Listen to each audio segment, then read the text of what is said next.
Assalamualaikum warahmatullahi wabarakatuh. Waalaikumsalam. Alhamdulillah kita jumpa lagi pada siang hari ini.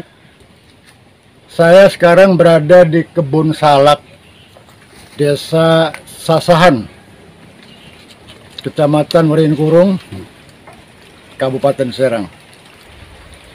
Kebetulan hari ini ada penyuluhan bagaimana petani di wilayah Desa Sasahan ini bisa berkelanjutan memelihara tanaman salak, pisang dan sebagainya. Yang memberikan sebagai narasumber memberikan penerangan kepada petani di Sasahan ini adalah Bapak Dr. Insinyur Anton Apriantono. Beliau Menteri Pertanian tahun 2004-2009. Di sebelah saya ada kesepuhan Bapak Jampuri, kesepuhan Desa Sasahan, dan di sini juga ada Kepala Desa Sasahan, Pak Karuji. Nah,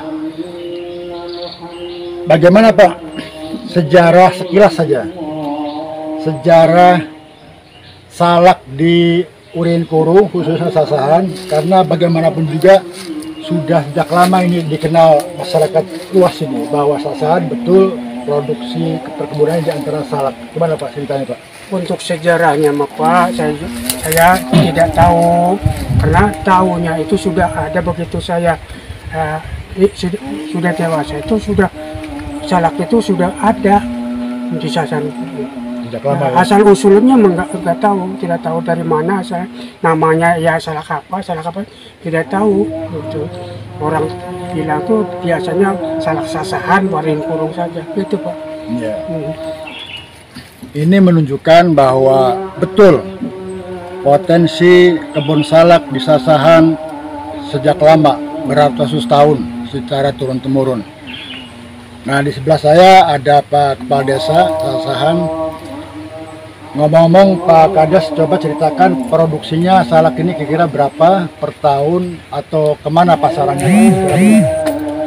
Baik, sebetulnya ya apa yang disampaikan oleh kesepuhan, dan alhamdulillah beliau adalah mantan Kepala Desa Sasahan di periode jauh sebelum saya memimpin desa ini. Betul, ketika salak ini diketahui oleh kami yang generasi muda, generasi penerus dari nenek moyang, hanya menikmati, sudah tumbuh besar, kemudian sudah sering panen, dan alhamdulillah pasarannya sampai menembus ke Pulau Sumatera, kemudian ya ke ibu kota juga, di Jakarta, di Pasar Angke, Tangerang, apalagi yang memang secara geografis kedekatan wilayahnya Serang ke Tangerang gitu. Ya jujur, produksi dengan tahun-tahun yang saat itu disebut tahun keemasan Sasahan produksi salak luar biasa, karena memang ada yang memang petani itu memetik dengan harian. Jujur itu mutunya agak di bawah, karena memang keranumannya besar dan khas dari salak itu tidak bisa diwujudkan, diperlihatkan. Namun ada beberapa petani yang memang lebih mapan ekonominya, itu ada yang mingguan, ini agak sedikit di atas mutunya, bahkan ada yang hitungan harinya agak lama. Ini keranumannya besar dan kemanisannya luar biasa.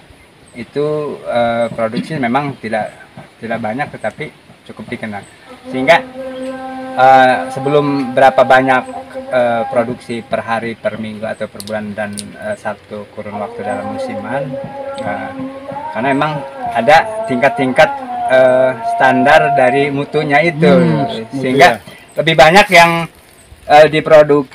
dihasilkan dalam keseharian itu dengan salak-salak yang standar biasa gitu, yang agak super sedikit juga ada, sehingga memang kalau hitung-hitungannya tidak terukur, tapi cukup membuat masyarakat Sasahan ekonominya saat itu bisa dibilang bisa menghidupi, melejit. Dan kalau kesepuhan kami yang tadi tampil memberikan sambutannya seperti yang digambarkan seolah menjadi ibu kota Waringin Kurung. Sekalipun memang desa kami berada di bawah, bahkan di bagian selatan ujung perbatasan dengan Mancak dan Gunung Sari, sehingga desa yang wilayahnya berada di agak sedikit ke pinggiran, namun alhamdulillah saat itu cukup luar biasa. Dan tadi disinggung ekonomi yang ya secara tingkatan, alhamdulillah saat itu Sasahan sekalipun tidak di atas, tetapi memang lebih dari rata-rata masyarakat Kecamatan Waringin Kurung. Ya, jadi jawaban kami untuk produksi harian, bulanan atau mingguan saat itu tidak terukur, tapi cukup melimpah, mencukupi kehidupan untuk belanja sehari-hari, belanja mingguan, bulanan, bahkan nenek moyang kami yang sampai dengan melaksanakan ibadah haji, membuat rumah yang layak, rumah layak yang memang wasilahnya dengan bertani, dengan bercocok tanam salak, membudidayakan salak. Dan di situ juga ada unggulan-unggulan lain selain salak, ada nomor 2 itu tangkil dan durian yang lokal, yang sekarang ya bisa dilihat agak sedikit berkurang karena memang tadi itu kebutuhan ekonomi di keluarga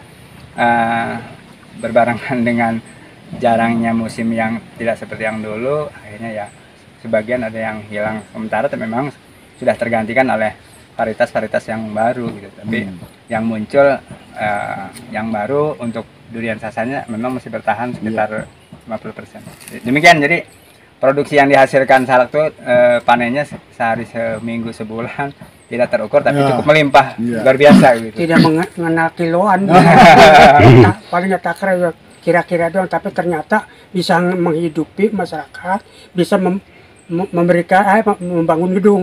Syariatnya dari salak. Berarti tidak mengenal musim ya? Musim ada Pak, tapi tidak bisa terukur dengan bilangan karena memang cukup melimpah gitu. Ya. Pemirsa, ternyata di Desa Sasahan ini tercatat sekitar 60 hektar perkebunan salak.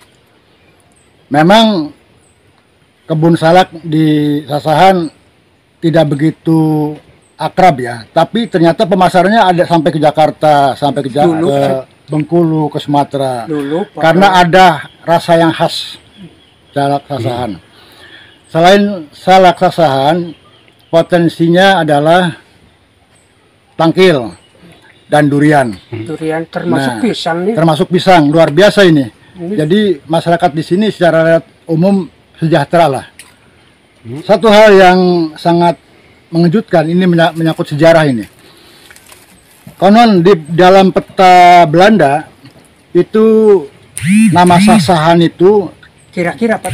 Ya, kira-kira konon kira-kira peta Desa Sasahan itu di peta Belanda itu disebut Ciasahan.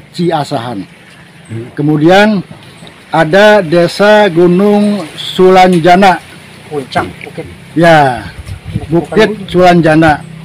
Dalam peta Belanda disebut Pasir Tumpeng.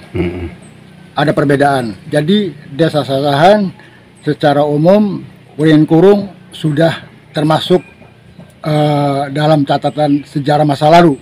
Ini luar biasa. Itulah barangkali potensi sekilas